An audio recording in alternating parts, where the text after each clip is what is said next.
నమస్తే. నమస్తే.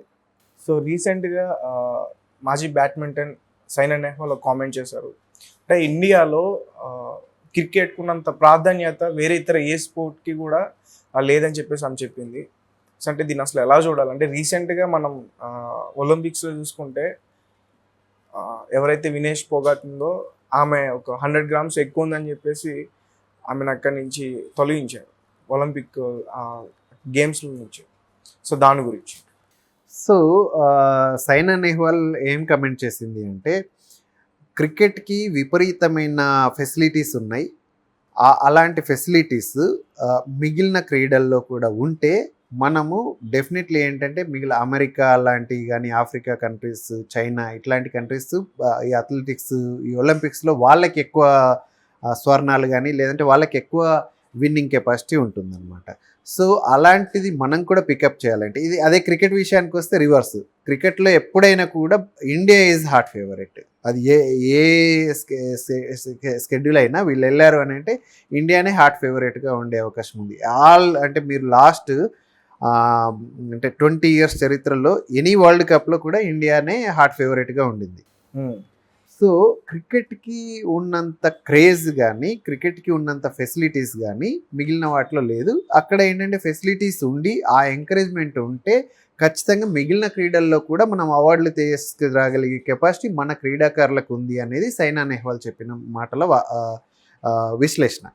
అయితే ఇక్కడ ఏమవుతుంది అంటే మరి క్రికెట్‌కి ఎందుకంత ఫెసిలిటీస్ ఉన్నాయి? క్రికెట్‌కి అంత ఎందుకు ఫండింగ్ ఉంది అనే విషయానికొస్తే మీరు చూస్తే క్రికెట్‌ని ఫాలో చేసినంతగా ఇండియాలో వేరే హాకీ మన దేశ క్రీడ.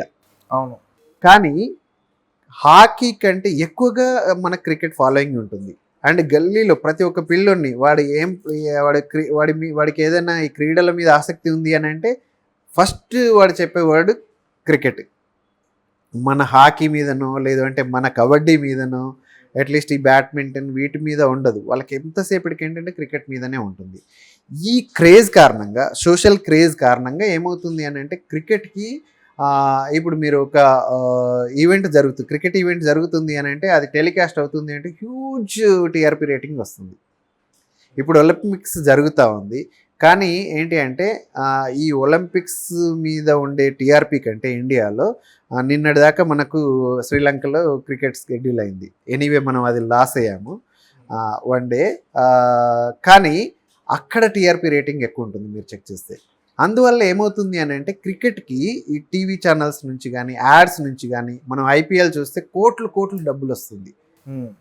సో అట్లా హ్యూజ్ మనీ ఉందన్నమాట. క్రికెట్లో హ్యూజ్ మనీ ఉంది. దాంతో ఏంటి అంటే క్రికెట్ గ్రౌండ్స్ మీద పెట్టే ఖర్చులు కానీ, లేదంటే క్రికెటర్స్ అంటే ప్లేయర్స్‌కి ఇచ్చే నజరానాలు కానీ, లేదు అంటే క్రికెట్ అకాడమీస్‌లో ఉండే డబ్బులు కానీ హ్యూజ్‌గా ఉంది. దానివల్ల ఏంటంటే వాళ్ళకి విపరీతమైన ఫెసిలిటీస్, వాళ్ళకి మంచి మంచి జిమ్, అదేవిధంగా వాళ్ళకి మంచి ఫుడ్, వాళ్ళకి మంచి ట్రాన్స్‌పోర్టేషన్, వాళ్ళకి అంటే వాళ్ళకి కావాల్సినంత అంటే వాళ్ళకి కావాల్సిన దానికంటే ఎక్కువగా వాళ్ళకి ఇన్కమ్ ఉంది. వాళ్ళు ఏంటి అంటే ఆ లెవెల్‌లో వాళ్ళకి ఒక అన్ని ఫెసిలిటీస్ బాగున్నప్పుడు ఏమవుతుందంటే వాళ్ళ ఎనర్జీస్ కూడా డబుల్ అవుతాయి.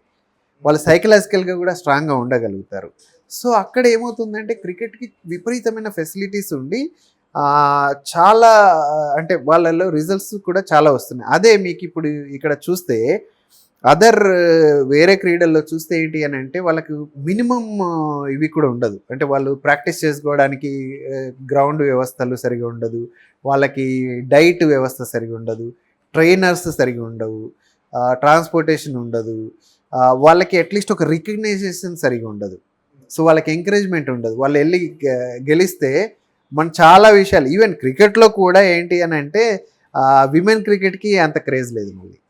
వాళ్ళు కూడా విన్ చేస్తూ ఉంటారు. చాలా ఇది చేస్తూ అవార్డ్స్ ఇవి కప్పులు తెస్తూ ఉంటారు. కానీ మేల్ క్రికెట్‌కి ఉన్నంత ఏది విమెన్ క్రికెట్‌కి లేదు అక్కడ కూడా. అట్లనే ఏంటంటే ఇప్పుడు మనం ఈ మిగిలిన క్రీడల్లో చూస్తే మన దగ్గర కూడా మిగిలిన క్రీడల్లో చాలా చాలా గొప్ప క్రీడాకారులు ఉన్నారు. సైనా నెహ్వాల్, అంతకంటే ముందు సానియా మీర్జా, తర్వాత ఇప్పుడు బ్యాడ్మింటన్‌లో ఈ అమ్మాయి పివి సింధు, అంతకుముందు పివి సింధు గురు, గోపీచంద్, వీళ్ళంతా మంచి మంచి క్రీడాకారులు ఉన్నారు. కానీ ఏమవుతుందంటే ఇక్కడ వాళ్ళ ఓన్గా ఏమన్నా ఫండింగ్ చేసుకోగలిగి వాళ్ళ సెల్ఫ్ ఇంట్రెస్ట్ వస్తే వాళ్ళు క్లిక్ అవుతున్నారు. కానీ మంచి కెపాసిటీస్ ఉండి వెళ్ళాలనుకునే వాళ్ళకి ఎంకరేజ్మెంట్ లేదు, ఫెసిలిటీస్ లేవు. ఇది వాస్తవం, ఆమె చెప్పిన మాట వాస్తవం. ఇది ఇంతకుముందు ఈవెన్ సురేష్ రైనా కూడా అన్నాడు. అంటే క్రికెట్లోనే కాదు, మిగిలిన ఆటల్లో కూడా గవర్నమెంట్ నుంచి ఫెసిలిటీస్ ఉండాలి, మంచి ఎంకరేజ్మెంట్ ఉండాలి అని చెప్పేసి. యాక్చువల్గా ఏంటి అని అంటే మనకు వ్యవస్థ అయితే ఉంది, సెంట్రల్ గవర్నమెంట్ నుంచి ఒక క్రీడా శాఖ అనేది ఉంది. కానీ ఇవన్నీ వ్యవస్థల్లాగే ఉన్నాయి. వాటిలో ఏంటంటే ఖచ్చితమైన అంటే ఎక్కడ నీడ్ ఉంది, ఎలాంటి నీడ్ ఉంది, ఎలా దాన్ని ఎంకరేజ్ చేయాలి, దాంట్లో ఫెసిలిటీస్ ఎలా ఇంప్రూవ్ చేయాలి అనే దాని మీద ఇంకా ఫోకస్ చేయట్లేదు. ఇన్ఫ్యాక్ట్ ఏంటంటే ప్రైవేట్ నుంచి కొంత ఎంకరేజ్మెంట్ ఉందని చెప్పొచ్చు. లైక్ ఏంటంటే ప్రో కబడ్డీ లాంటి లీగ్స్ని, అంటే ఏది మన క్రికెట్ లీగ్ తర్వాత ప్రో కబడ్డీ లీగ్ని స్టార్ ఛానల్ వాళ్ళు స్టార్ట్ చేశారు కదా, వాళ్ళ దగ్గర నుంచి కబడ్డీకి కొంత ఎంకరేజ్మెంట్ ఉంది.